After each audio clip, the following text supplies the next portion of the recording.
Y obviamente esto no se hace de un modo sencillo e indoloro, sino que pasa en buena medida por un debate que al principio es desorientación. O sea, no se aceptan del todo las reglas del juego, como se puede mostrar en ese texto. Hay algunos testimonios de los debates que todavía persisten. Es claro que se parte del punto de vista de las limitaciones de la democracia, pero también es claro en ese momento que se abandonan los intentos políticos revolucionarios que habían tenido vigencia hasta antes de las dictaduras. O sea, en realidad es como una especie de solución de compromiso. No es que la democracia aparece como el mejor de los sistemas en los que se puede pensar, sino como una salida política vinculada más con una transición que apunte a evitar procesos de violencia como los que se habían vivido con las dictaduras. O sea, es al revés, ¿no es cierto? Es una aceptación de un sistema que había sido visto como algo negativo. Y obviamente esto se produce, y especialmente en la Argentina, en un contexto donde la transición ya aparece problemática. ¿Por qué aparece problemática? Porque si bien los militares, que son una fuerza activa, muy presente en toda la vida política, para representar intereses de distintas clases, pero también para representar intereses de las clases subalternas, porque no hay que olvidarse que el origen del peronismo viene de una dictadura y tiene que ver con un militar. O sea, en el fondo el peronismo no puede ocultar su buena relación con una cierta parte del ejército, como lo hizo en el momento de su surgimiento, pero también en distintos golpes de Estado, con los cuales siempre había una facción que tenía alguna relación con alguna parte del peronismo, especialmente con los sindicatos, como se demostró en distintos gobiernos de facto que hubo después del 55. O sea, la cuestión de lo militar, del actor militar, que comienza a ser cuestionado muy fuertemente en ese momento, también va a inaugurar una novedad muy importante en los debates políticos y en la relación entre sectores populares y representantes, comillas, del Estado, representantes de la nación, como son los militares. Ese ruidito no, les juro que no soy yo, pero... O por ahí hay que bajarle un poquitito el volumen a esto, o si no, orientarlo para allá. Porque me parece que el acople se produce cuando este sonido, el sonido del micrófono está por ahí. O sea, si tiene un poquito menos de ganancia, no tan caro. Ahí, dale. Entonces, la transición se produce indudablemente con muchos problemas y con... ¿sí? Por ahí si lo pones mirando así, sí, son secretos de música. Claramente no sos músico. No, pero... Una guitarra a veces agarramos, pero... Cada tanto. Pero se escucha bien. Sí, buenísimo. Bueno, entonces, en ese contexto, es que se producen las transiciones, digamos, y además una transición que empieza a pensarse como definitiva, que es la primera vez en la historia que empieza a aparecer una vocación, podríamos decir, entre los diversos sectores políticos de jugar al juego de la democracia, porque en la historia argentina previa, como conocemos muy bien, cada vez que había un conflicto político de empate, por ejemplo hegemónico, como el que vimos, entre dos fragmentos de la clase dominante, o un conflicto de hegemonía entre sectores populares y sectores propietarios o sectores concentrados en términos de poder económico, todas esas disputas, cuando no se podían resolver suficientemente dentro del campo de la democracia, cualquiera de los actores recurría a los militares, con los cuales conspiraba para establecer una condición política mejor, y eso normalmente era el origen de los golpes de Estado. Casi todos los golpes de Estado, y además los golpes internos que los militares se dan a sí mismos, que es otra cosa que también es importante, porque casi todas las dictaduras militares que vienen después del 55 tienen golpes militares internos a su interior, son siempre golpes cívico-militares, en los cuales no participan exclusivamente los sectores más concentrados de la economía y los que tienen los intereses, digámosle así, más que surgen de la propiedad centralizada en pocas manos. También participan los sectores medios en muchos golpes de Estado y también existe la connivencia más o menos silenciosa de representantes de las clases obreras. Podrá discutirse hasta qué punto son o no legítimos representantes, miembros de la burocracia sindical, en fin, autoritarios de derecha, nacionalistas, no importa. Más allá de eso, lo que es cierto es que entidades de representación de los sectores populares participan también en los golpes de Estado. Entidades y grupos políticos que representan a los sectores medios acompañan también golpes de Estado en distintos momentos.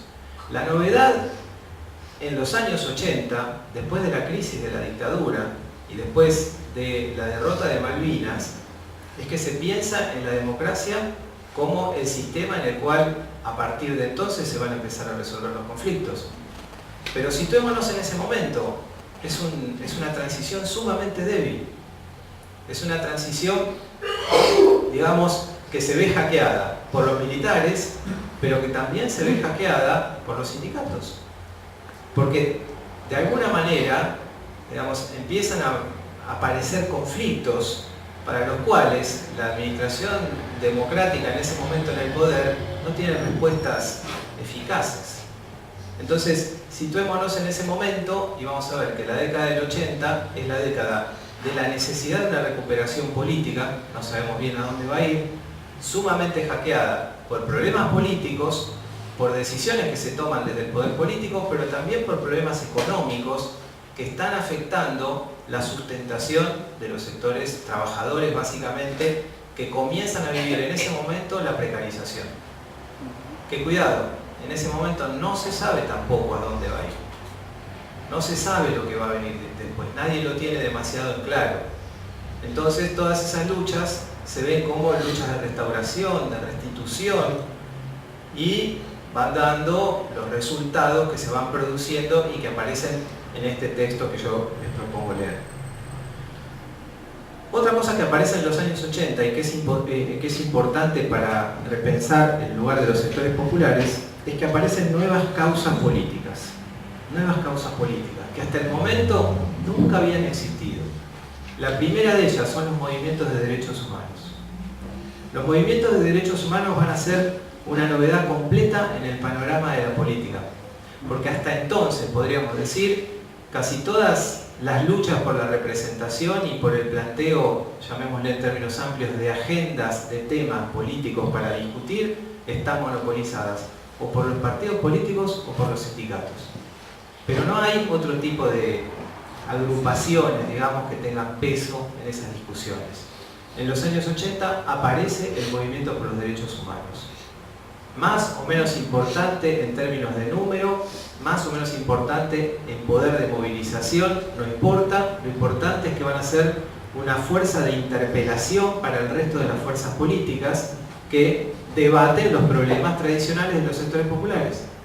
Estamos en el contexto en el cual queda claro para todas las fuerzas políticas que hay que desmilitarizar la política argentina, que hay que evitar, digamos, que el partido militar cada tanto intervenga, y obviamente para hacer eso hay que separar claramente a los militares que estuvieron comprometidos en la represión de los militares que, dentro de lo que hayan podido, no hayan tenido nada que ver con ella. O sea, es una tarea muy delicada y también al mismo tiempo muy complicada, porque la dinámica misma del ejército en su funcionamiento normal y mucho más en la época de la represión pasa por líneas de mando-obediencia muy establecidas y muy fuertes. Entonces hay un punto en que es muy difícil encontrar a alguien que tenga las manos limpias, y obviamente eso es lo que hace que, entre otras cosas, se produzca una especie de lucha inclinada, podríamos decir, u oblicua, entre los representantes de la democracia, los organismos de derechos humanos y la corporación militar como un todo.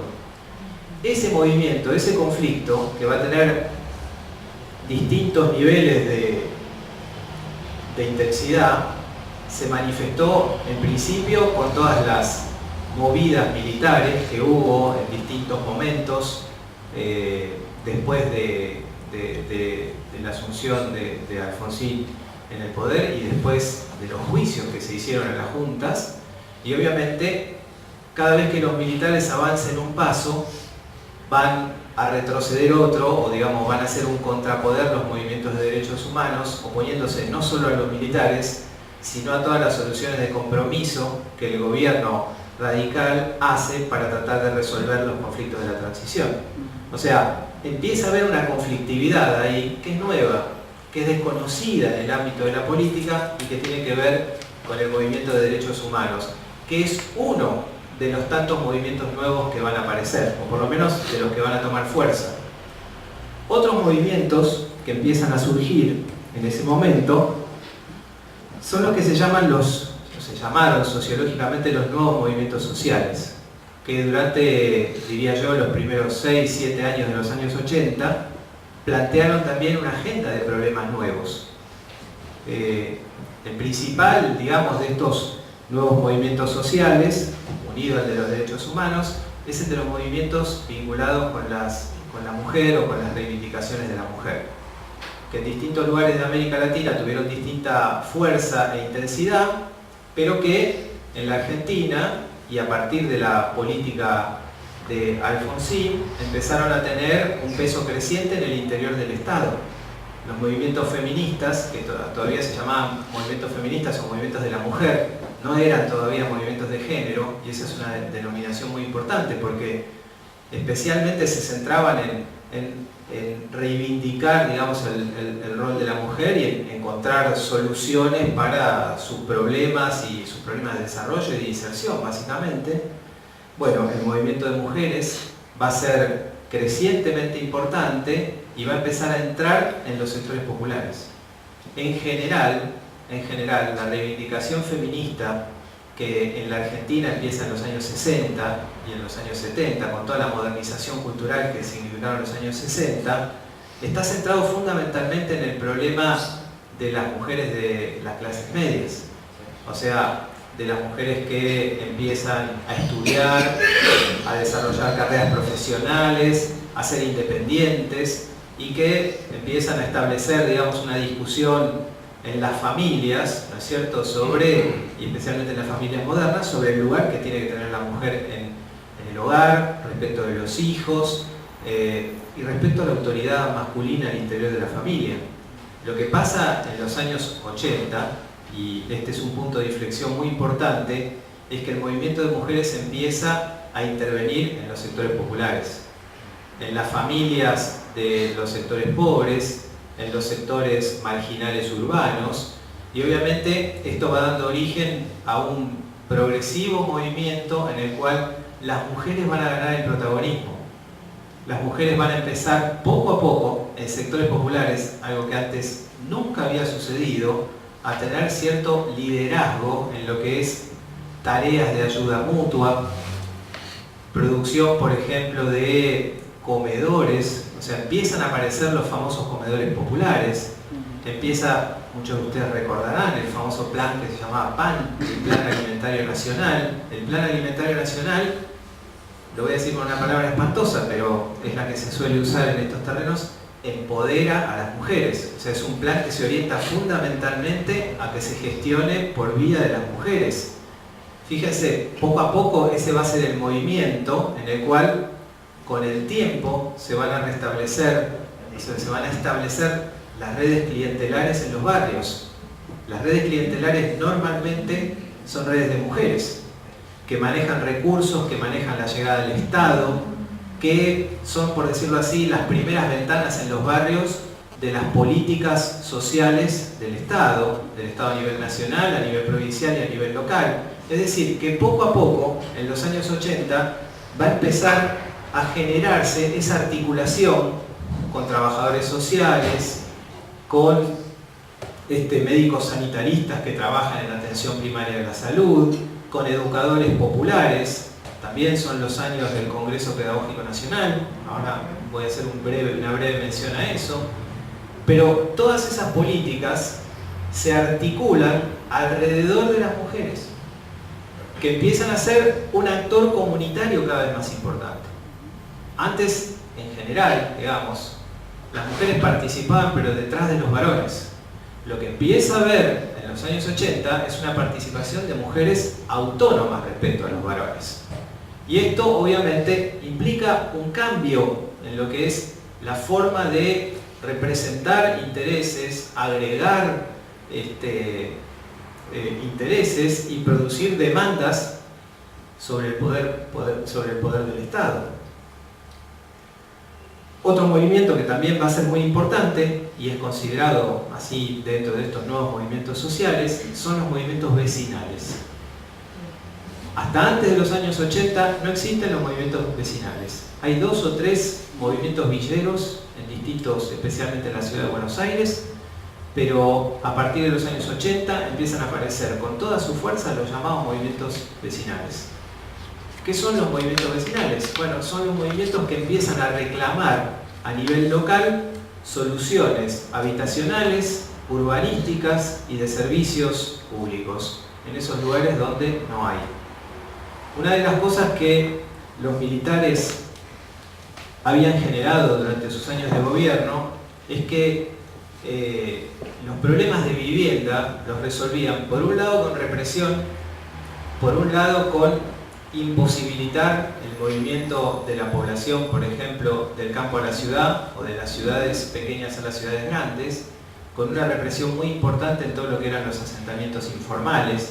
Había un control muy fuerte de la territorialidad urbana por parte de los militares, cosa que cuando en los años 80 cambian las autoridades y obviamente para desmilitarizar las relaciones que afectaban a la vida cotidiana, se abre un terreno en el cual, bueno, vuelven las ocupaciones, o sea, vuelve a aparecer, por decirlo así, el problema de la vivienda y el problema del derecho a la ciudad. Los sectores populares urbanos empiezan a crecer de una manera muy importante en asentamientos informales y especialmente en el crecimiento de los conurbanos de las grandes ciudades. En los años 80 se sigue produciendo la misma migración de los años anteriores.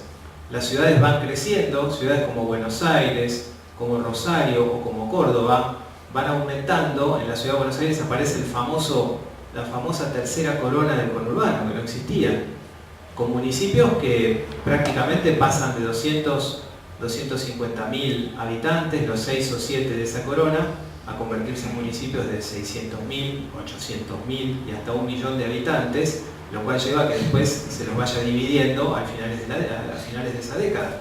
O sea, la población de la ciudad de Buenos Aires en esos años pasa de más o menos unos 9.600.000 a más o menos 12 millones. O sea, casi un aumento del 20% de la población en muy poco tiempo. La ciudad de Rosario ahí supera por primera vez el 1 millón de habitantes. La ciudad de Córdoba llega al 1,5 millones de habitantes.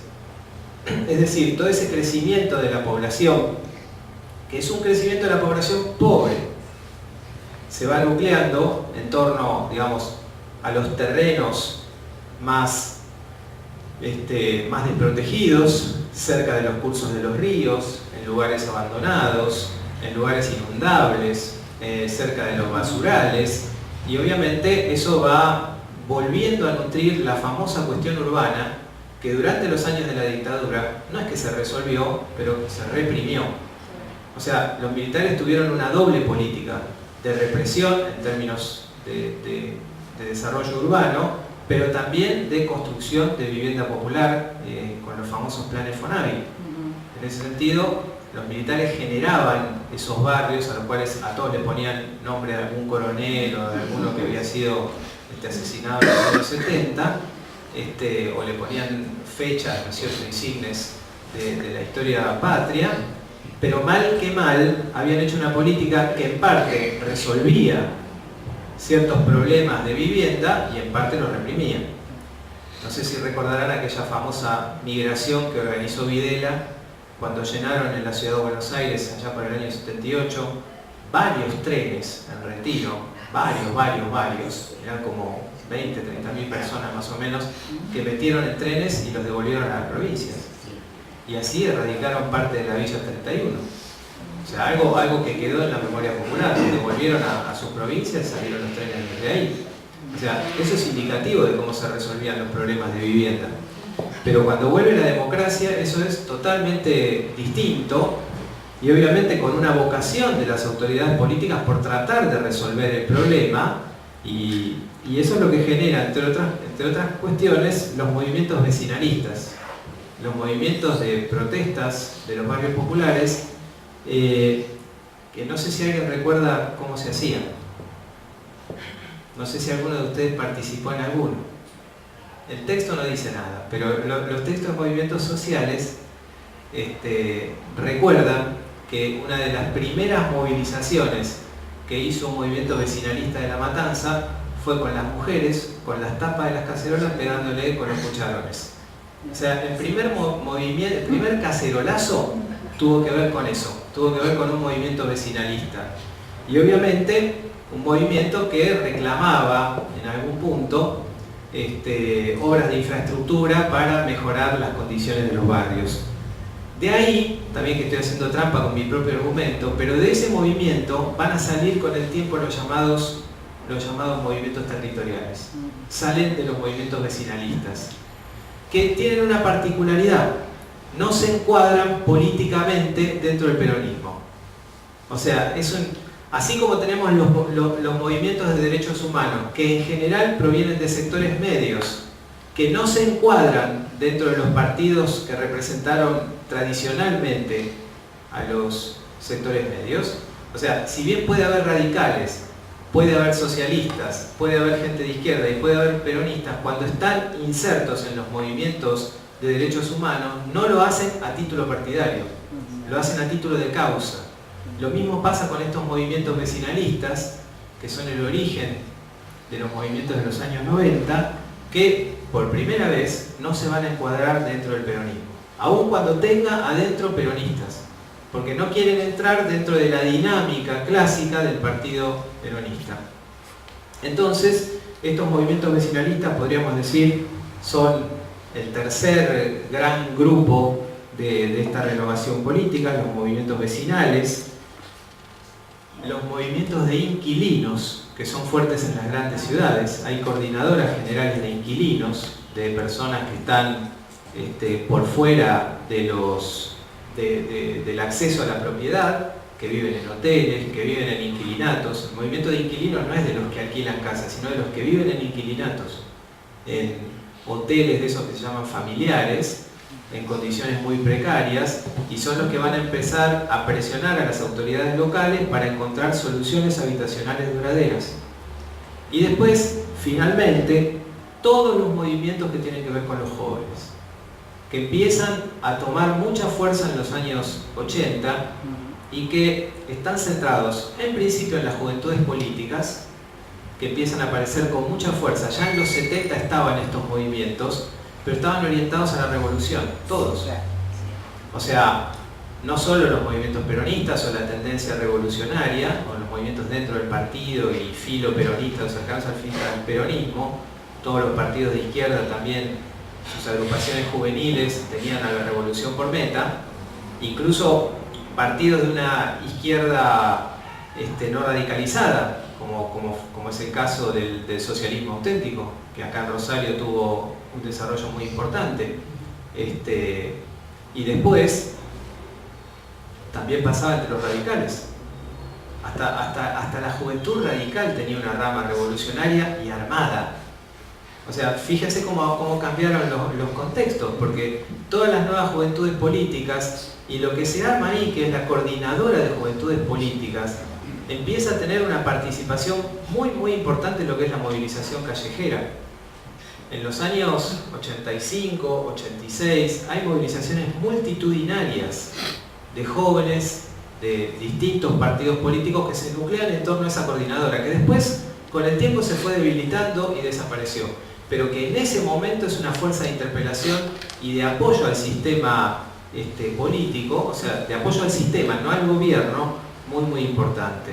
Y dentro de esos movimientos también el movimiento estudiantil. Que el movimiento estudiantil de los años 80 es un actor central, porque una de las cuestiones que definieron la política de la dictadura es que los jóvenes en principio eran sospechosos solo por el hecho de ser jóvenes, y especialmente si eran estudiantes universitarios. Las universidades públicas se habían convertido en un terreno sumamente espinoso. O sea, nadie en el fondo se sentía demasiado seguro, especialmente entre las carreras, digamos, que tenían que ver con las humanidades y las ciencias sociales. Si bien no estaban muy desarrolladas, bueno, eran un porcentaje importante de los grupos de militancia, de ahí venían. Pero en ese contexto nadie terminaba de estar del todo seguro porque no sabía si sus compañeros de universidad eran espías o no lo eran. En trabajos, por ejemplo, bueno, investigación que yo hice en algún momento, con testimonios de la época, o con gente, digamos, que había sido estudiante en esas épocas, todos contaban lo difícil que era estudiar y lo difícil que era plantear cuestiones que no estuvieran estrictamente en el contenido de la clase. Cualquier cosa que rodeara al tema que se estaba tratando, aunque fuera de bioquímica, porque si uno habla de bioquímica empiezan a aparecer tarde o temprano las cuestiones de los análisis bioquímicos, de las obras sociales, de qué se hace con la salud, de dónde aparece el negocio, y ya, listo. Ese estaba perdido. O sea, no problematizar nada. No se podía hablar prácticamente de nada. Entonces, solamente se podía hablar de las cosas que se daban, y los profesores en general también estaban asustados cuando no eran ellos mismos parte del proceso y delataban a cualquiera que asomara, pensar o manifestar alguna otra cosa. Entonces, eso había generado en las universidades un clima muy persecutorio y especialmente muy autopersecutorio. Entre estudiantes, por ejemplo, de antropología, con los cuales yo trabajé, o estudiantes de sociología, antes que cierren la carrera en la UBA, o sea, cerraron el ingreso, con lo cual la carrera siguió hasta que se fueron recibiendo, pero no entraban más nuevos, que esa era una manera de cerrar la carrera. Tenían mucho miedo de hablar con los compañeros. Cuando se juntaban en los bares, bueno, hablaban de otras cosas, no mucho, y en cuanto podían se daban vuelta y se iban. O sea, estaba rompiéndose, por decirlo así, el clima de intercambio razonable que hay entre los estudiantes universitarios en ese momento en cualquier lugar del mundo.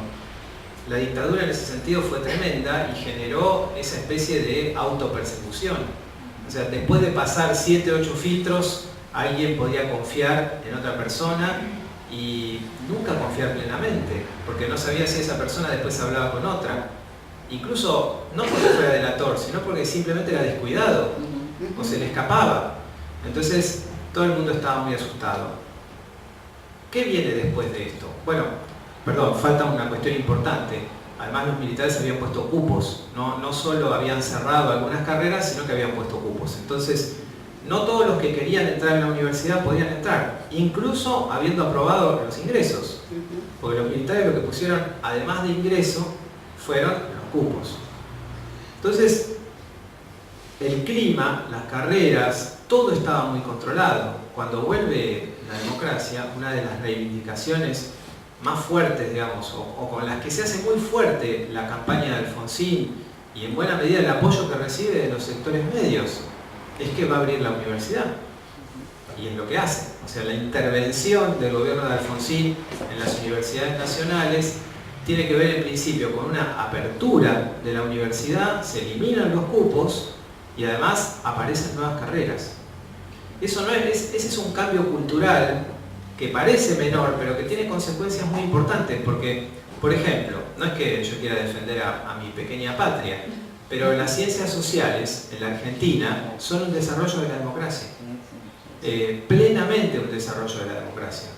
El desarrollo de las humanidades, por ejemplo, de las carreras de letras, de filosofía, de comunicación en ciencias sociales, de sociología, de ciencia política, que eran todas malas palabras, todas se abren entre el año 83 y 85, y todas con ingreso irrestricto, lo cual supone un crecimiento de la matrícula gigantesco, y por ejemplo, experimentos institucionales que fueron muy interesantes, aunque cuestionados, como el ciclo básico común en la UBA, o como los ingresos sin curso directamente en el resto de las universidades nacionales, lo cual nutrió un movimiento estudiantil que hasta el momento, digamos, que es una novedad muy importante. O sea, además de todos los movimientos de jóvenes, el movimiento estudiantil, que el movimiento estudiantil no solo está luchando, digámoslo así, por contribuir a la consolidación de la democracia como sistema político, sino que está intentando democratizar una universidad que estaba muy lejos de ser democrática en la época del proceso.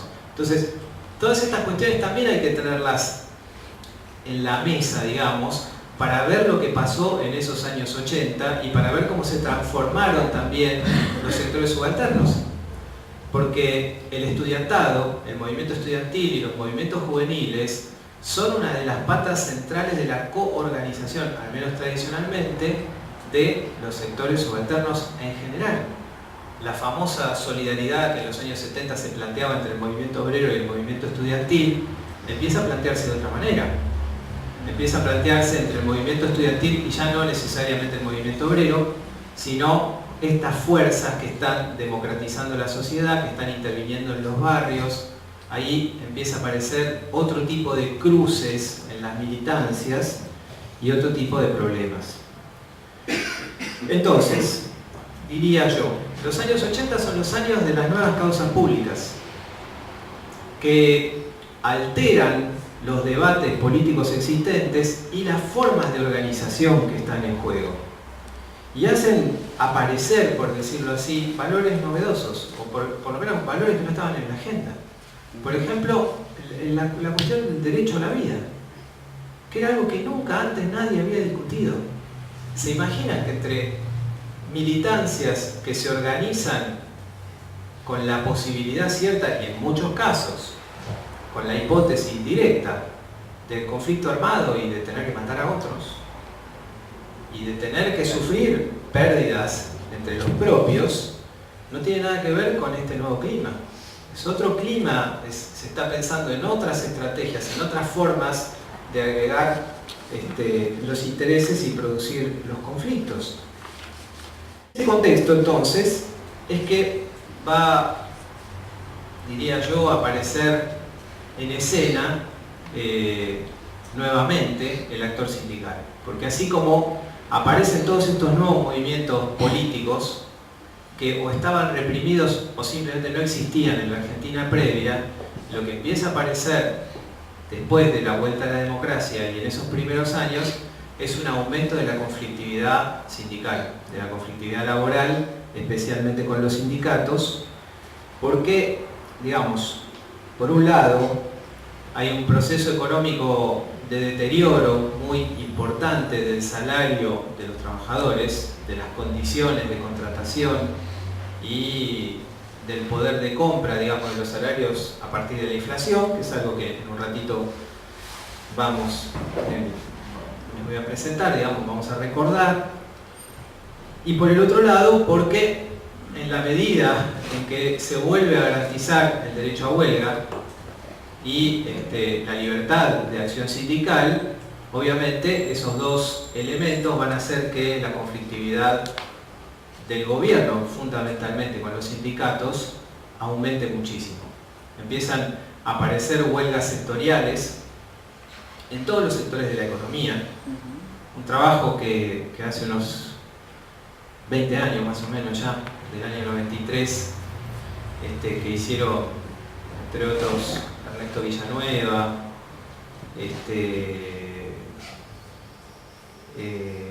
Julio Palomino, sobre, digamos, la conflictividad sindical, ¿no es cierto?, mostraba que había huelgas simultáneas de planta, o sea, de comisiones internas, de seccionales, es decir, geográficas, y huelgas de solidaridad como nunca había habido en los últimos 30 años. O sea, el nivel de la conflictividad sindical que aparece en esos primeros años del gobierno de Alfonsín es inédito. Ni siquiera en los años 70 contra el gobierno de Isabel Perón.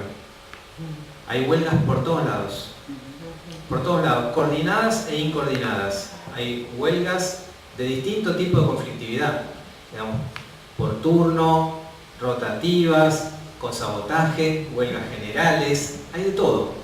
Y todo eso está pasando en un momento en el cual, obviamente, hay libertad de huelga y se la respeta en la medida de lo posible, y después el movimiento sindical como columna del peronismo de alguna manera está respondiendo a las demandas del partido, está respondiendo al desplazamiento que el partido tuvo en la escena política por primera vez después de mucho tiempo.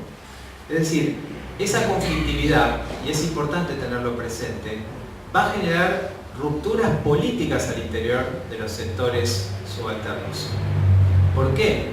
Porque una de las formas que va a tener el gobierno radical de responder a esas ofensivas es tratar de generar su propio movimiento sindical. Uno de los grandes esfuerzos que hace Alfonsín y que hace el Partido Radical es generar un sindicalismo radical en los sindicatos donde pueda. Entonces abre lugar para listas radicales, abre el juego también para que empiecen a aparecer listas de izquierda, todo ello con el fin de debilitar, en la hipótesis que se está discutiendo en ese momento, el poder de los antiguos jerarcas sindicales, muy vinculados con lo más antiguo del peronismo. Y recordemos, Alfonsín tuvo ahí una especie de hipótesis de lectura que pudo haber sido feliz en algún momento, pero que le generó muchísima oposición entre los sindicatos, que fue su famosa denuncia del pacto sindical militar o militar sindical. Recordarán seguramente toda esa etapa en la cual Alfonsín hizo cómplices de la dictadura a los grandes dirigentes sindicales, a todos los secretarios generales nucleados en la CGT. Los culpó de alguna manera de haber sostenido la política de Martínez de Hoz, que implicó la destrucción de una serie de reivindicaciones previas que el movimiento sindical había logrado. O sea, Alfonsín de alguna manera se ponía en el lugar de ser un defensor de un sindicalismo puro contra los mismos sindicalistas. Lo cual, además, digamos, de los problemas económicos y políticos que están en juego, generó los problemas, yo diría casi personales, que ya en ese momento había entre los sindicatos y los radicales. A lo cual se sumó, recordarán ustedes, el intento de hacer una ley que cambiara la regulación de las asociaciones profesionales. Es decir, un contexto muy conflictivo entre fuerzas de la política que están queriendo consolidar la transición democrática, que están hackeados por todos lados, un conflicto entre fuerzas que sin duda son representantes y en buena medida de sectores subalternos en términos genéricos, podríamos decir, de los empleados de cuello blanco, ¿no es cierto?, de los sectores medios y medios bajos, y por qué no también de muchos sectores trabajadores que no entran dentro del peronismo, y el peronismo. Es claramente una confrontación política al interior de la representación de los sectores subalternos.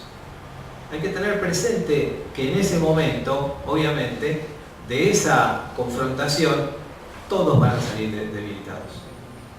El problema de los años 80 es que todos se debilitan mutuamente, mientras sí hay un actor que está cada vez más fuerte, que tiene sus intereses cada vez más homogeneizados y que tiene una acción que ya no necesita ni siquiera pasar por la política como en años anteriores. Porque, como vimos la vez pasada, si hay algo que caracteriza la singular oposición de clases que se da en la Argentina hasta la dictadura militar, es que los sectores privilegiados económicamente son, con comillas, débiles desde el punto de vista político y necesitan de los militares para imponer sus intereses. Porque cuando no los imponen con los militares, los tienen que ceder a favor de los sectores populares. Lo que empieza a pasar a partir de los años 70 y especialmente de los 80, donde eso está completamente consolidado, es que los sectores dominantes tienen sus intereses absolutamente homogeneizados, concentrados, y ya no necesitan más de sectores políticos que los representen. Ni siquiera de sectores militares que interrumpan los procesos políticos para funcionar de acuerdo a sus intereses. Es decir, hay como una especie de emancipación en esa lucha política de los sectores concentrados que pueden sentarse a esperar el conflicto entre el resto. Porque esos conflictos no los afectan, no les tocan sus intereses. Y ahora vamos a ver en un rato por qué. Está claro que en la escena de la política va a quedar prácticamente una escena de representación donde se juegan casi exclusivamente los intereses de los sectores subalternos. Sectores populares versus sectores medios, pero todos sectores subalternos, en un contexto general en el que la hegemonía se juega por fuera del sistema, no por dentro. Y esa es una cuestión muy importante porque la escena política en algún punto va a tener que luchar toda completa contra los intereses de los sectores dominantes, que esta vez están por afuera y como concentrados que están, tienen cada vez más probabilidades de inclinar el juego a su favor. Y eso es lo que pasa durante los años 80. Es el conflicto enorme entre intereses concentrados y sectores subalternos que pelean entre sí. Pasemos a las cuestiones económicas, ya siendo más o menos la mitad. ¿Sí? Adriano, ¿te parece que hagamos una pausa ya que el cambio de tema está justo hasta ahora? No sé si quieren hacer una pausa porque va justo una hora. O sea, van 55 minutos. Si quieren hacemos una pausa de 5 minutos y después retomo con toda la cuestión económica.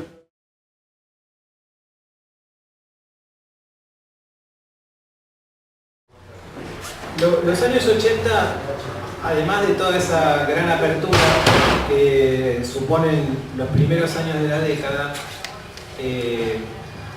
para la sociedad argentina traen toda una serie de problemas a nivel económico, que podríamos decir son la consecuencia directa de la política económica de Martínez de Hoz y de los 2 o 3 ministros que le siguieron, y que dejaron prácticamente atado, digamos, al gobierno posterior con una serie de conflictos que estaban empezando a armarse y que le iban a explotar directamente al gobierno de Alfonsín. En principio, lo que se conoce como la crisis de la deuda externa. La deuda externa, durante la época de los militares, crece astronómicamente, o sea, pasa de 14.000 millones de dólares, como era en el año 76, hacia el final, solamente en 7 años, aumenta a 54.000 millones de dólares. O sea que aumenta casi un 300% en unos 6-7 años. Y eso se debe fundamentalmente a que los militares utilizan en principio las empresas del Estado para obtener créditos internacionales y para utilizarlo con otros fines.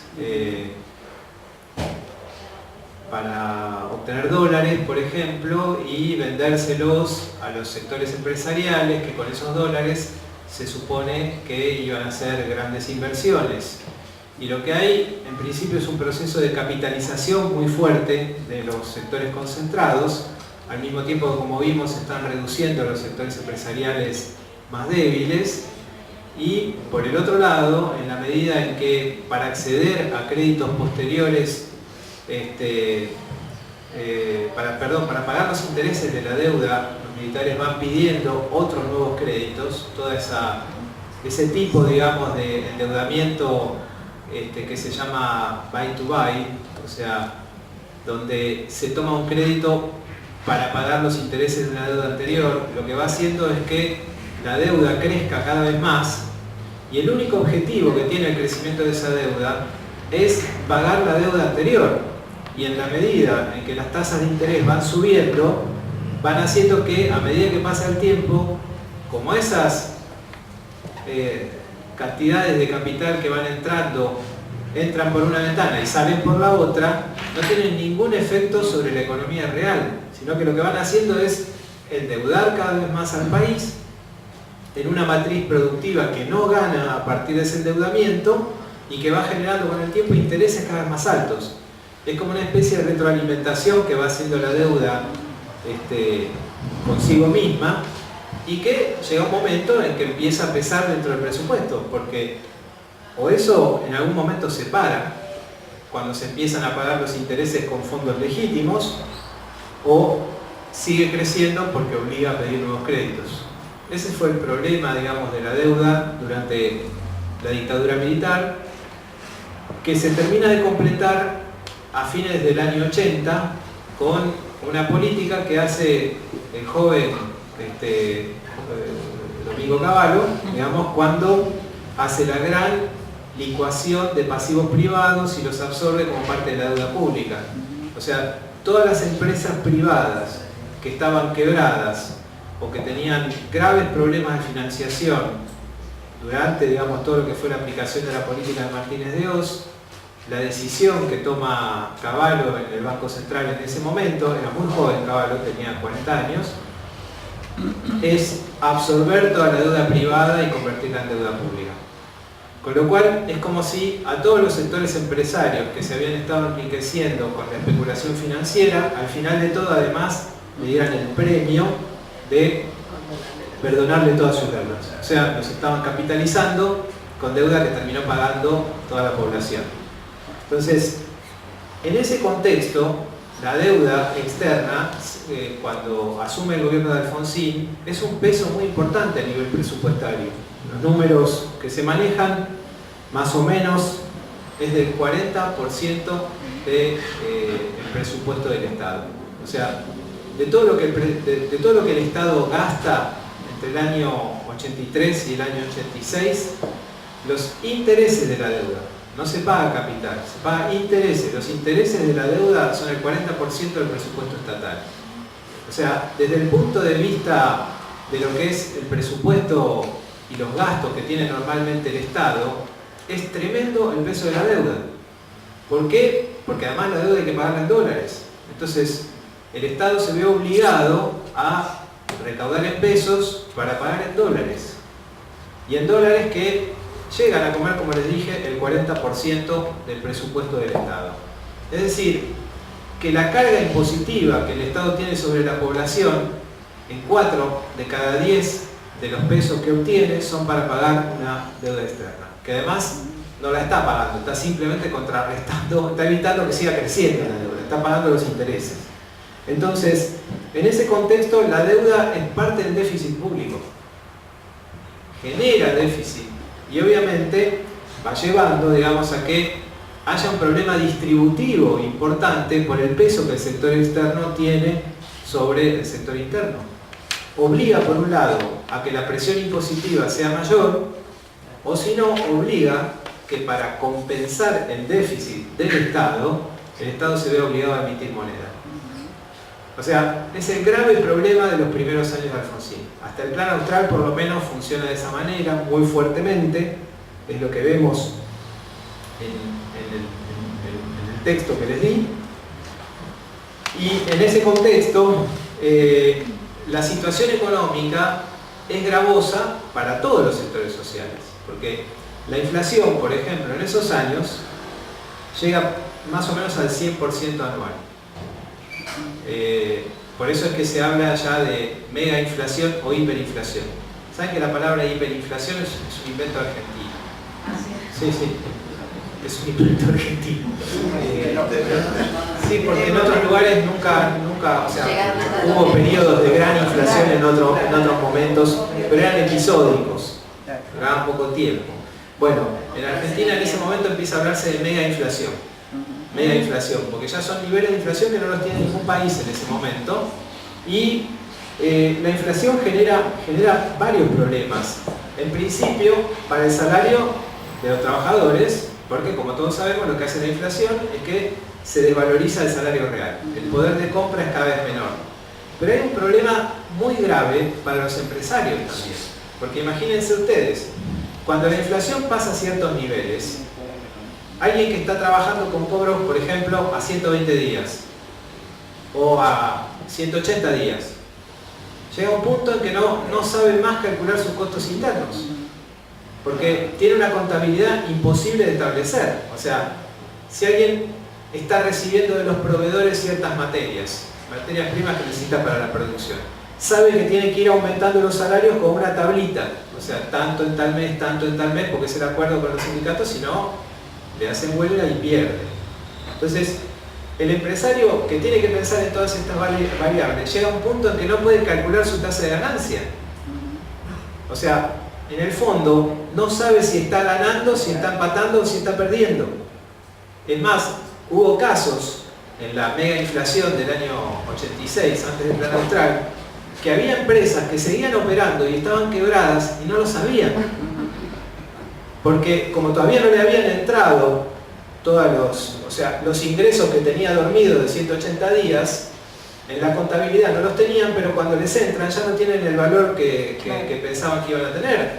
Imagínense, con una inflación del 100% anual, un precio que se facturó hace 180 días, como mínimo cuando lo cobramos está un 50% devaluado. O sea, en el momento que lo cobramos es el 50% de su valor. Entonces, ¿qué descubrían esos empresarios cuando se les cortaba la cadena económica? Porque se les cortaba porque o los proveedores dejaban de darle sus materias primas, o los que le compraban dejaban de comprarles. Cuando hacían la contabilidad se daban cuenta que hacía 2 o 3 meses que estaban en rojo terrible y en bancarrota.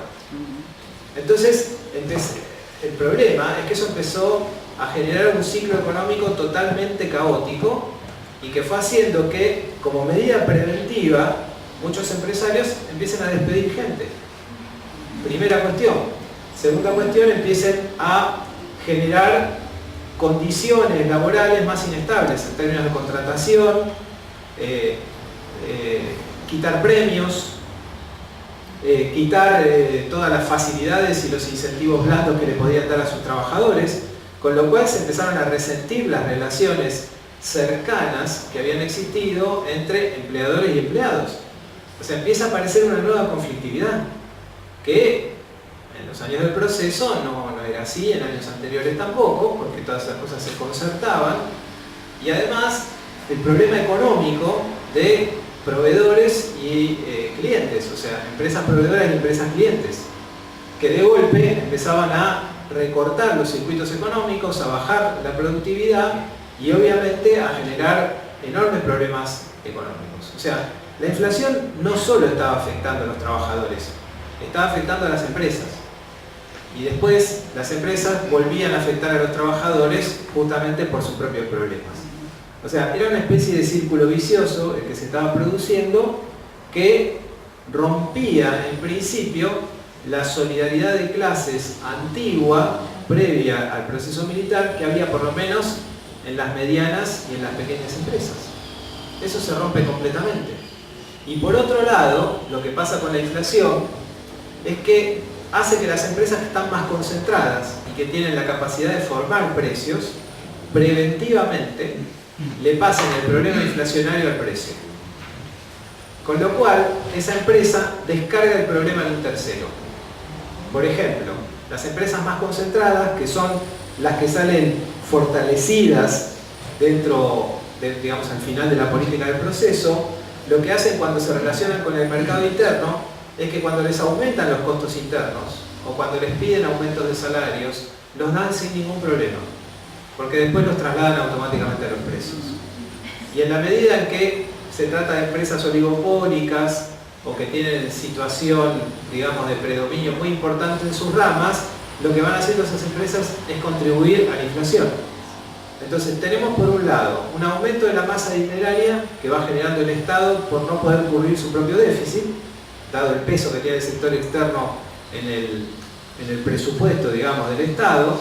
Las grandes empresas que pasan los costos inflacionarios a los precios generando más inflación, y las pequeñas y medianas empresas que tienen todos estos problemas de no saber, no poder prever el ciclo económico y por lo tanto empezar a retirarse de él. Ese gran proceso inflacionario lo que va haciendo es que la economía se concentre todavía más que el Estado se vaya debilitando, porque también hay que considerar el rol que juega el Estado en todo esto, que el Estado se vaya debilitando y que todo eso en conjunto tenga consecuencias tremendas sobre los sectores asalariados, sobre los sectores independientes y sobre los empresarios de baja escala. Digamos, en pocas palabras, todos los sectores llamados subalternos, o los sectores populares y los sectores medios que los componen, van a empezar en un proceso de fragmentación. Fragmentación. ¿Y por qué la fragmentación? Ahí vamos a ir paso a paso con eso. Primero, porque, digamos, el Estado, a medida que pasa el tiempo, tiene una capacidad de regulación cada vez menor. En los años 70, y de ahí para atrás, lo que hacía el Estado era fijar, por ejemplo, el salario mínimo. Recordarán ustedes el salario mínimo vital y móvil, que había sido tan importante desde el año 66 hasta el año 74. Una reivindicación muy importante de los sectores sindicales y que es tomado como, incluso sancionado por una ley que establece cuál es el salario mínimo que tiene que tener la población. Bueno, en ese contexto, digamos, el salario mínimo vital y móvil es una clara regulación del Estado de cuánto deben ganar los sectores trabajadores. Y lo puede hacer con relativa eficacia, porque hasta la dictadura, digamos, la economía es una economía muy centrada en el mercado interno, donde todos los factores de algún modo económicos caen sobre el mercado interno y por lo tanto sobre la capacidad regulatoria que tiene el Estado. El problema que hay después de la política de Martínez de Hoz es que se genera una apertura económica importante y el sector más concentrado de la industria ya no depende exclusivamente del mercado interno, empieza a depender de mercados externos. Entonces distribuye, por decirlo así, sus fuentes de ganancias en la economía doméstica y en la economía internacional.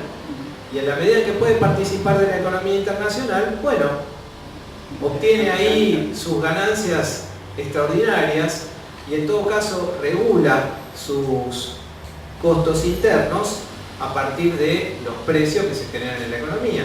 Si tiene muchos problemas en la economía interna, no necesariamente son problemas para ellos, porque que se reduzca el salario en términos relativos, que haya inflación, no perjudica del todo a los sectores que están vinculados con la economía externa. Porque si el tipo de cambio, por ejemplo, se va depreciando, entonces sus costos internos en relación con la economía internacional son cada vez más bajos. Entonces no termina de molestarle que se deteriore la capacidad de salario. Porque la capacidad de salario deteriorada implica un costo menor para alguien que después obtiene sus ingresos del mercado externo. Con lo cual, al contrario, le conviene, le sirve. Entonces, por un lado tenemos, y es algo que empieza a pasar también en los años 80, una progresiva fragmentación de los sectores asalariados y trabajadores. ¿Por qué? Porque el Estado los puede controlar cada vez menos. O sea, si el Estado fija un salario mínimo, ese salario mínimo, si es muy alto y se puede descargar vía inflación, el Estado termina no regulando el salario. ¿Por qué?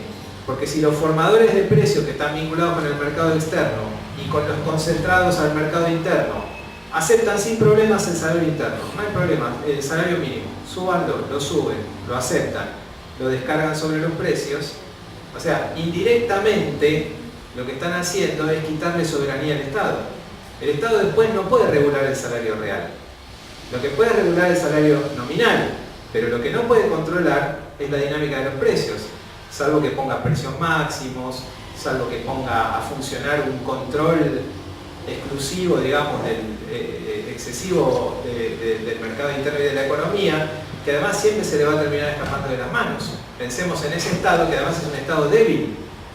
El problema que tiene la política de Alfonsín es que tiene buena parte de sus ingresos del presupuesto comprometidos en el sector externo.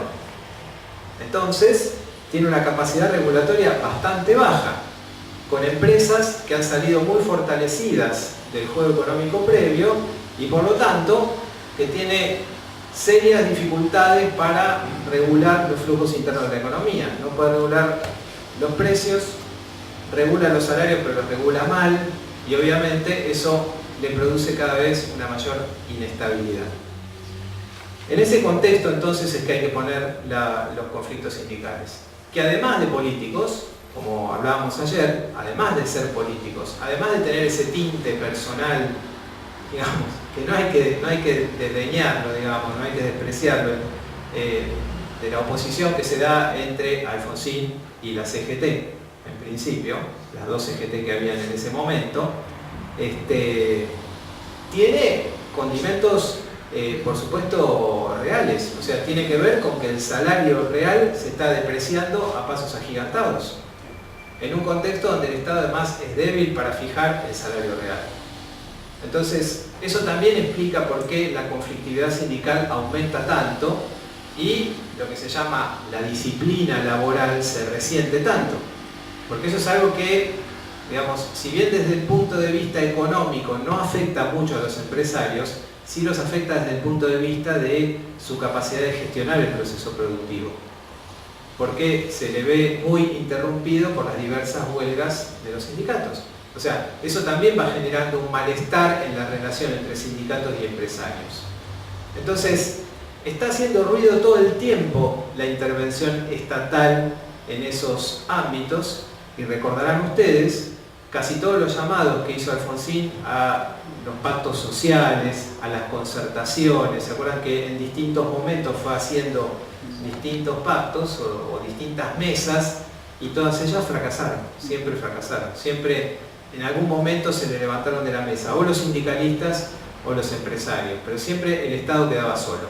En el fondo ese era el resultado, que el Estado quedaba solo.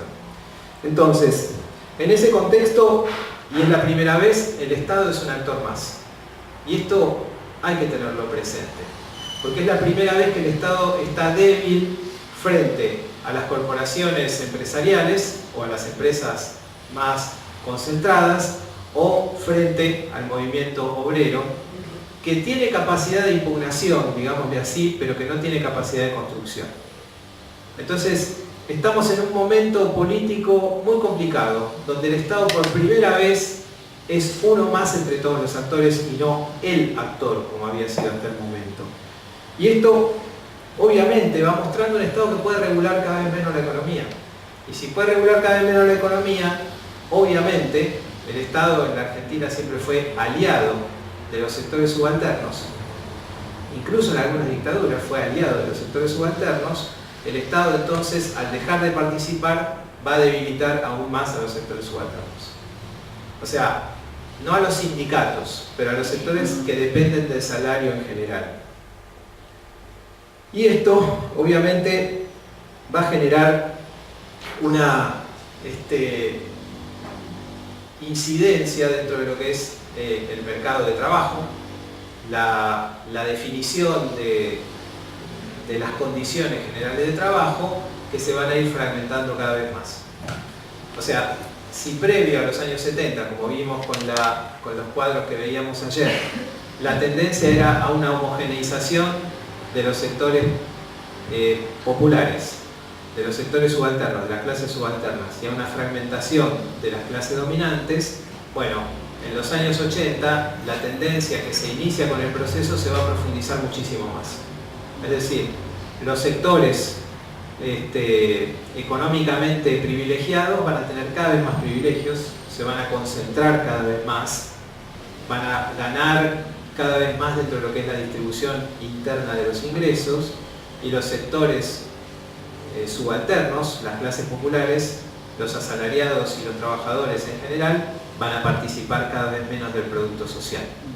Y eso a partir de las condiciones que establece la dictadura, pero que pasan por arriba, por decirlo así, a la transición democrática.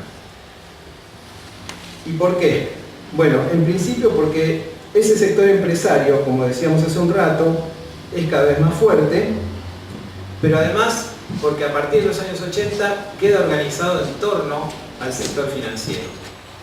Esto es muy importante porque los sectores dominantes en la Argentina o estaban vinculados al agro, o sea, a la producción agraria, o estaban vinculados a la producción industrial, o incluso estaban vinculados a las dos con lo que se llama complementariedad de actividades, que es lo que hicieron casi todos los grupos que se concentraron y que se convirtieron en los dominantes en la economía. Siempre teniendo a las finanzas, al seguro, al comercio como actividades secundarias. Lo que empieza a pasar a partir de los años 80 es que esos sectores se van a concentrar fundamentalmente en el sector de las finanzas. Van a ir dejando de ser exclusivamente sectores productivos para ir convirtiéndose cada vez más en sectores especulativos vinculados con las finanzas. Las finanzas, por decirlo así, y las grandes finanzas y la vinculación con el mercado internacional de las finanzas se va a volver cada vez más importante para estos sectores, que van a empezar a acumular sus ganancias en dólares. O sea, en la medida en que están vinculados con el sector externo, empiezan a separar sus intereses de la moneda local. Y esto es algo que, si bien se inicia en los años 70, 78, 80, con la política de Martínez de Hoz, se consolida completamente en ese momento. ¿Por qué? Porque es en ese momento donde la apertura económica genera que esas grandes empresas tengan mercados en el exterior. O sea, logran el suficiente nivel de productividad y de competitividad como para competir felizmente en el mercado internacional. No todas las empresas, solamente un grupo. Son 8 o 10 grupos empresarios que están vinculados básicamente con los hidrocarburos, con el gas, con la energía, con el acero, con el aluminio, con la producción de cemento, o sea, podríamos decir bienes intermedios. Y esos grupos son los grupos que van a ser los grandes ganadores de los años 80, que están vinculados tanto con el mercado interno como con el mercado externo, y que empiezan a generar la primera brecha, por lo menos, de la que se tiene noticia en la historia reciente, entre trabajadores. Y esa primera brecha tiene que ver con los salarios, porque los trabajadores que están dentro de esas empresas empiezan a ganar mucho más que los trabajadores que están en otras empresas. Empresas que están orientadas al mercado interno, esos trabajadores ganan menos, y empieza a haber una brecha creciente entre los salarios de los privados y del sector público, algo que hasta el momento no había pasado. Es decir, los empleados, los obreros, los trabajadores de todas las empresas tendían a tener sueldos por ramas. A partir de los años 80 empieza a aparecer un tipo de remuneración, que es la remuneración indirecta, el premio, el bonus, todo eso que se cobra por fuera del salario en blanco, que las grandes empresas utilizan como medio para incentivar a sus trabajadores. Cuando eso uno lo ve en el contexto general de los trabajadores, obviamente va a haber trabajadores que tengan un nivel de vida, un nivel de ingresos, y otros que van a tener otro muy diferente. Eso empieza a suceder en los años 80 y es es el primer movimiento por el cual comienza a fragmentarse las escalas salariales. Misma rama de trabajo, mismo desempeño, no se cobra lo mismo en una multinacional que en una empresa nacional. En la empresa multinacional se cobra más. Con lo cual, fíjense, se empiezan a romper directa e indirectamente las solidaridades de clase. ¿Por qué? Porque si bien todos están nucleados dentro de los mismos sindicatos, una cosa son los sueldos en blanco y otra cosa son los premios y los sueldos en negro. Ya no hay salario por rama. El sindicato puede creer legítimamente que maneja el salario por rama, no hay ningún problema, pero los trabajadores reciben otra cosa en su bolsillo.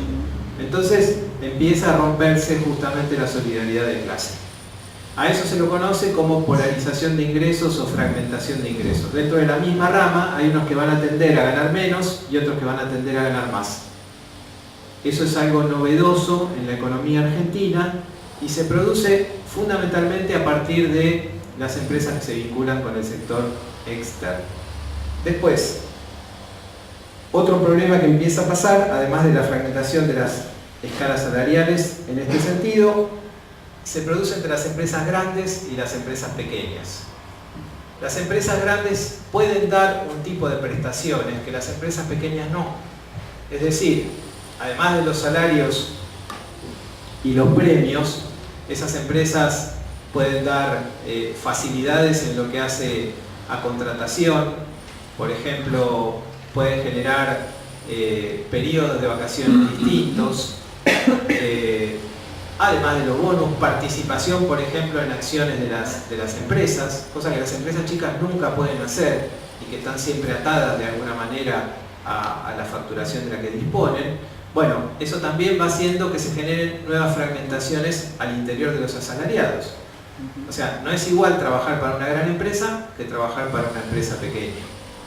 Y obviamente ahí en las grandes empresas los sindicatos van a tender a recibir un trato que no es el mismo que reciben en las pequeñas empresas. Mientras en las grandes empresas pueden obtener prestaciones particulares, en las pequeñas empresas se ven obligados a cuidarlas para no destruir los puestos de trabajo. O sea, las diferencias de ganancias entre las empresas de escala y de vinculación con el sector externo o interno van a fragmentar también a los sectores asalariados. Otra cuestión también que va a empezar a pesar en los años 80 es la definición funcional de los mandos medios, los mandos altos y los trabajos de escasa calificación. Es otra cuestión que empieza a darse en los años 80 fundamentalmente, que es el aumento de los salarios, o sea, el aumento relativo de los salarios de los mandos altos respecto a los mandos medios y el aumento de los mandos medios respecto a los mandos bajos, lo cual tiende a romper la solidaridad interna que hay en cada empresa. En otras épocas, capataces y obreros estaban muy cerca, gerentes y empleados administrativos estaban muy cerca, podían tener diferencias salariales, pero en el fondo eran todos asalariados.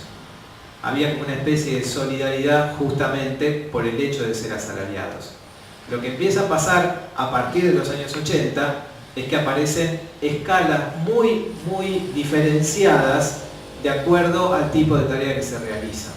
Con lo cual se va rompiendo también la solidaridad interna de los trabajadores, de modo que empiezan a aparecer trabajadores que se identifican con las empresas, especialmente los mandos medios y muy especialmente los mandos altos, que empiezan a gestionar las empresas como si fueran los dueños, como si los intereses de la empresa fueran sus propios intereses.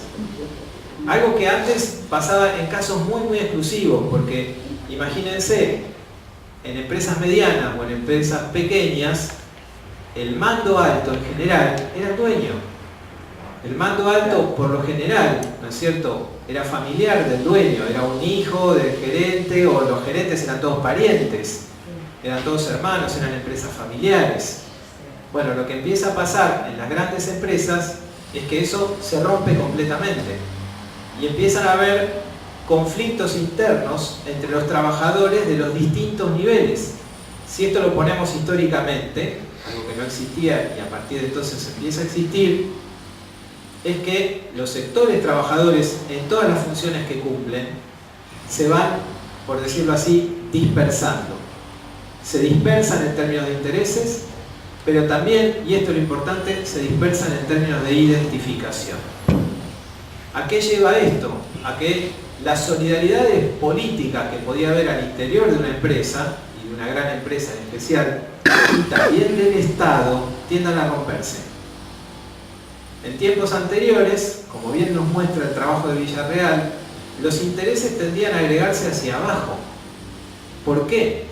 Porque había un círculo general de trabajadores, ¿no es cierto?, en términos amplios, que estaban liderados en algún punto por los trabajadores asalariados, que eran los más organizados, el segundo círculo concéntrico, que a su vez estaban liderados por los sectores fabriles, que eran los que tenían los modos de organización más cerrados, y a su vez los fabriles, en la medida en que estaban representados por sus organizaciones, por los sindicatos.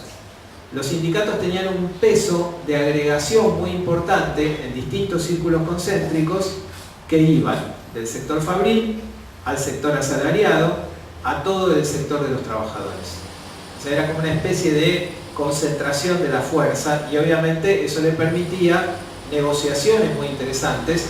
Además, si pensamos que el Estado cumplía una función de regulador de la economía muy importante, en la cual los empresarios no tenían el mismo grado de organización. Ya en los años 80 tenemos algo completamente distinto.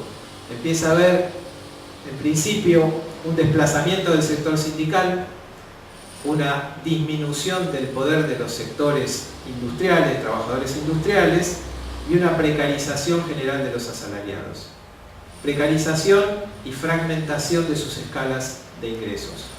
Con lo cual, ese mundo que antes tendía a ser homogéneo, de las clases subalternas, que además recibían una buena representación política por parte de los partidos tradicionales, especialmente el peronismo y el radicalismo, empieza a convivir con procesos de fuga, en el cual a todos los niveles, o sea, entre el Estado y los privados, entre los privados vinculados con el sector externo y con el sector interno, entre los privados de alta escala y de baja escala, y después entre los empleados de mandos altos, mandos medios y sin calificación, empieza a haber crecientes relaciones ruidosas de competencia y de, en principio, pérdida de la solidaridad.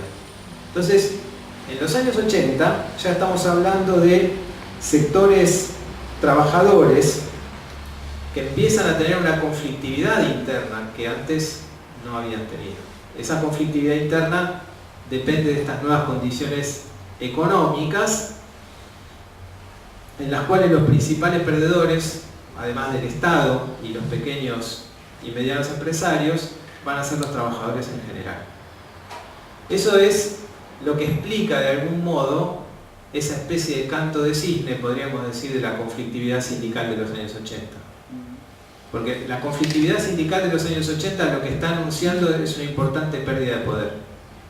Hay un artículo del año 88, muy interesante, escrito por uno de nuestros especialistas probablemente más importantes del país en lo que es el estudio de los sindicatos, Julio Bodio, que murió hace un poco tiempo, Julio Bodio, y después de Palomino también, que son los dos, fueron en ese momento, ¿no es cierto?, los dos especialistas en sindicatos, que no casualmente titularon a su artículo Después del diluvio.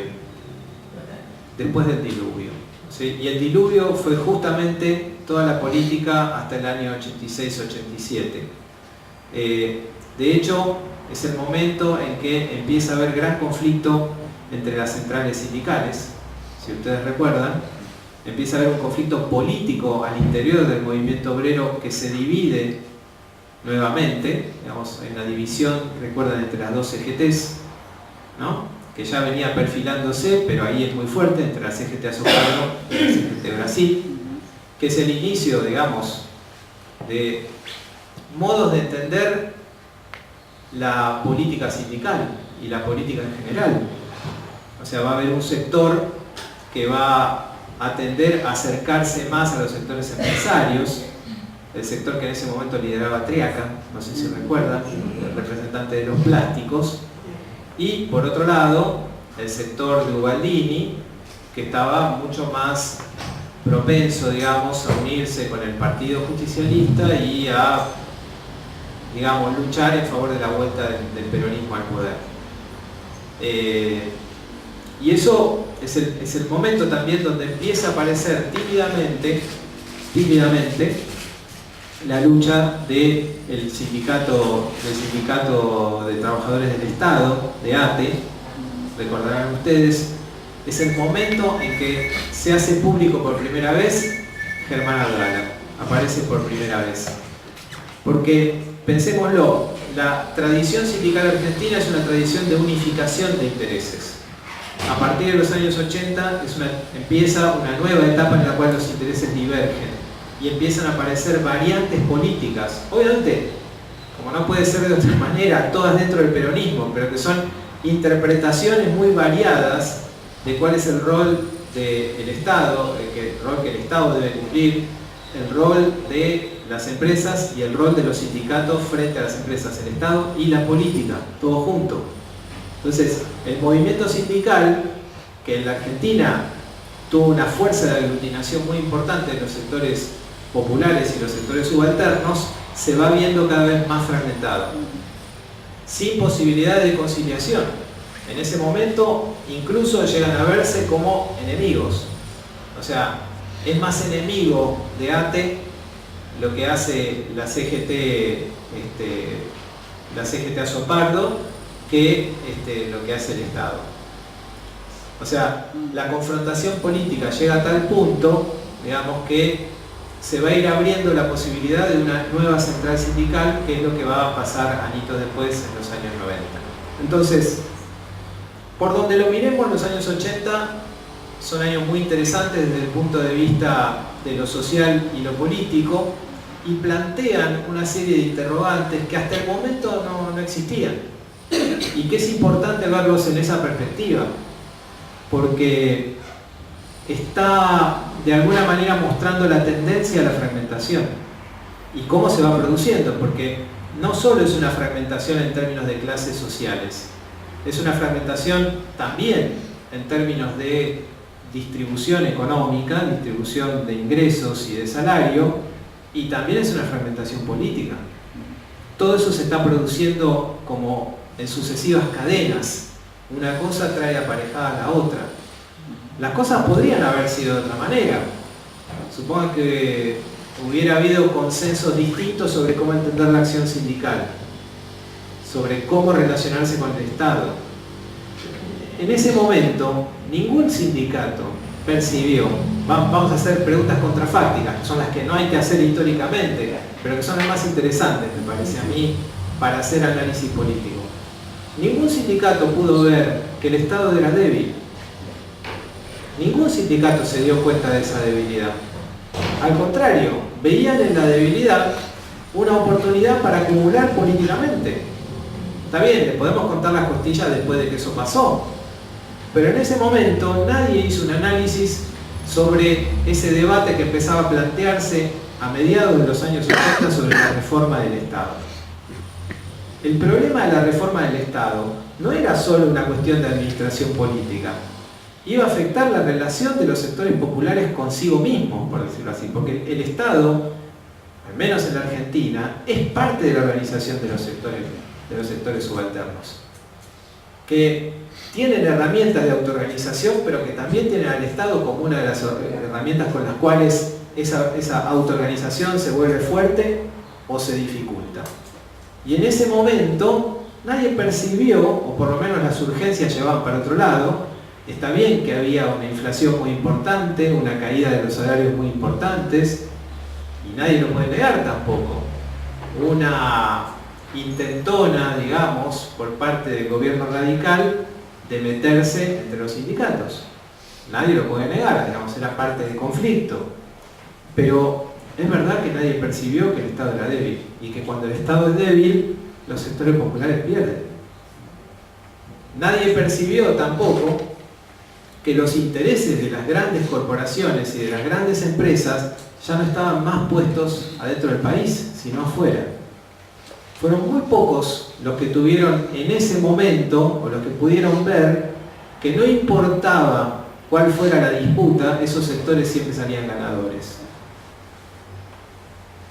Si ustedes recuerdan, vamos adelantando un poco lo que vamos a ver más adelante, van a ver que tanto la política del ministro Greenspoon, el primer ministro de Alfonsín, la política del ministro Zurrubil, el segundo ministro de Alfonsín, y de Pugliese, intentaron hacer redistribuciones económicas a partir de una regulación del salario. Y las tres políticas fracasaron. Es más, si recuerdan, van a ver que la primera política económica de Menem, cuando nombra como ministro a uno de los gerentes del grupo Bunge y Bor, que además, fíjense cómo eran las cosas, ¿no? Fíjense qué poco claras estaban estas cosas, que Menem creyó que aliándose con el más grande grupo empresario argentino iba a poder disciplinar a todos los sectores empresariales. Como diciendo, bueno, ahí lo tienen. hagan ustedes la política económica. Y se acuerdan cómo fracasó. Duró muy poco tiempo. Después vino el ministro Rapanelli, no sé si se acuerdan también, que era el segundo de Bugigón, porque dijeron, bueno, si Roig no pudo, no tiene nada que ver con el Roig que va a venir más adelante. Pero si el ministro Roig no pudo, entonces pongámoslo a Rapanelli, que es el segundo, y que por ahí él hace lo que Roig no pudo. Pero eran cuestiones estructurales. O sea, se estaba aliando con un grupo que ya hacía rato tenía intereses en el extranjero y que poco tiempo después incluso se mudó a Brasil. De tan extranjerizado que estaba, ya directamente empezó a operar desde otro país. O sea, no se percibía, no se pudo percibir en ese momento, por las urgencias del momento y por todos los problemas que había de la transición, obviamente, de una sociedad muy convulsionada en lo político y en lo económico, por donde estaban pasando ciertos conflictos fundamentales. Pensó que se resolvía con una cuestión voluntarista.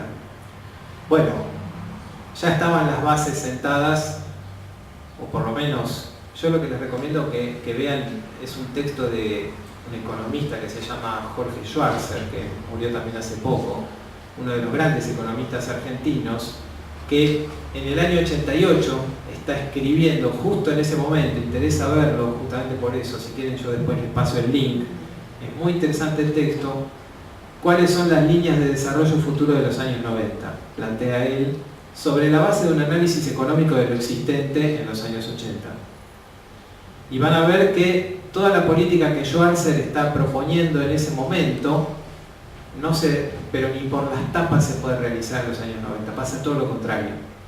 O sea, él recomienda que el Estado se fortalezca, que se haga una negociación de la deuda en la cual se reduzca el peso de la deuda en el presupuesto del Estado. Van a ver que si lo miran se van a encontrar con algo muy parecido a lo que hizo Kirchner cuando asumió el poder. Que haya una política, digamos, de regulación del crédito para favorecer al mercado interno y no a los que están vinculados con el mercado externo. O sea, todo lo que estaba proponiendo era una política novedosa en ese momento, pero en el fondo nadie la pudo ver. Nadie la pudo ver porque uno podría decir, no estaban las condiciones políticas y económicas y el apoyo también económico y la agregación de intereses de los sectores populares y subalternos como para permitir que eso se llevara adelante. Y obviamente en esa pugna interna también aparece el debate sobre la reforma del Estado. La famosa reforma del Estado que algunos la plantean como modernización del aparato estatal, justamente porque de lo que se trata es de reducir la inflación, de reducir el déficit del Estado al cual se lo culpa justamente de la inflación y generar una situación económica más estabilizada, más controlada. Están los que, digamos, opinan en ese momento que hay que racionalizar los costos del Estado, hacerlo moderno, pero también, además de hacerlo moderno, hacerlo fuerte. Recordarán aquella famosa discusión que se planteaba mucho en los medios sobre que el Estado era un elefante que había que reducirlo. Y obviamente en ese contexto también está el argumento neoliberal, entre tantos otros posibles. O sea, hay muchos argumentos en carrera en ese momento, no es solo el argumento neoliberal, hay por lo menos tres grandes argumentos. Un argumento desarrollista, como el que plantean Schwarzer, y en ese momento Aldo Ferrer también, fíjense lo que son las casualidades, si es que son. Después, el segundo argumento, que es un argumento de racionalización y reforma del Estado para hacerlo más moderno, parecía la política que se hizo en Chile, que esa era la discusión. Y el tercer argumento, que es el de corte absolutamente monetarista y neoliberal. Todo eso para darle solución a los problemas básicos de la economía argentina. Bueno, ya sabemos cuál ganó, obviamente. Ya sabemos cuál ganó, pero no es que ganó solo por una imposición, digamos, caprichosa. Porque piensen ustedes, quien lleva adelante la política neoliberal es nada más ni nada menos que el peronismo. Siempre se decía en los años 90, a principios de los años 90, el único que puede desarmar toda esta situación es el que tiene la legitimidad por haberla construido. A ningún otro grupo político se le hubiera permitido hacer esto sin huelgas que lo destruyeran. No es casual que haya sido el peronismo el que desarmó O sea, el que más afectó el poder de los sindicatos, el que más restó ese poder de veto que tenían los sindicatos y el que pudo imponer la política monetaria clásica de los años 90, que, digamos, al menos momentáneamente resolvieron el problema de la estabilidad económica, ¿no? Pero bueno, eso lo vamos a ver la próxima vez. Estamos bien, son las 12:15 más o menos, y la próxima vez hacemos la década del 90 y lo que vino después de la crisis. Gracias.